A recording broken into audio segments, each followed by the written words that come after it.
More and more Americans are bucking the system and saying I don't to I do. The single scene is shifting and getting bigger every day. In 1950, only 22% of American adults were single. Now researchers say that number has doubled, and unmarried Americans might actually soon outnumber those who do take the plunge.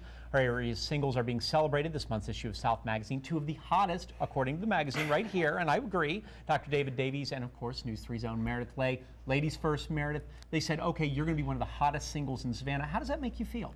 Well, of course, obviously, I was honored, but I'm new to the single scene, and I'm really enjoying it. You know, being here in a great town, you get to meet so many people, especially in our business.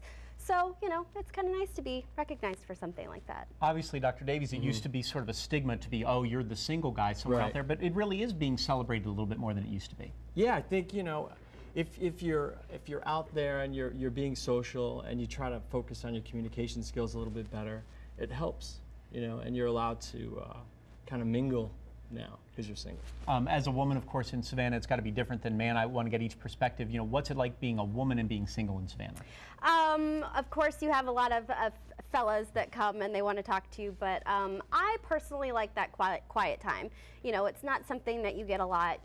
It gives you that time to really focus on yourself and be the best person that you can be, whether that means going outside, going to church, getting into the gym. You know, it just gives you time to focus on you. And how about that? You were talking a little bit about that earlier. Yeah, I mean, you're obviously, you're going to do a lot more things during your week. You know, people have noticed me from the South Magazine. I always kind of transform that into something about health or talk about nutrition, or, you know, I'll segue it into something else. So it's been fun for me. I mean, love is the elixir that makes the pain of life worth living. You know, so that sounds beautiful, doesn't it? Yeah. Very quickly, we have to ask, because I promised, best and worst things about being single. Again, getting that time to focus on yourself. But the worst, I mean, every once in a while you might want to go out to dinner or something, but instead you're, you know, making a lean cuisine. So it's okay.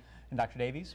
I think the best part is that you get to focus on you and get to go back to health and to keep healthy and to keep exercising and get into the best shape of your life, hopefully, so that you can mingle. The worst part is, you know, you might be lonely a night a week or something. Well, these singles is the new married, I guess, in some ways. Or, it you know, could the new be popular soon. thing, like 30's the new 40 and all that things. Thank you all so much, and let's see what goes on from here. No problem. And if you want to see it, pick up this month's South Magazine. All right.